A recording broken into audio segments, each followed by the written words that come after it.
going to show you in this very short video, make this very short, this tutorial about Apple Pages, how you can insert data, how you can insert date or time in Apple Pages. So what you're going to need to do here is to click on Insert, okay, and then here you have date and time, and wait.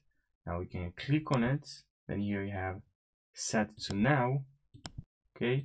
You can also have you can change from here day, month, but you can also click on format here, and if you want to add time, month, just maybe the time, with the seconds, just the time, just the date.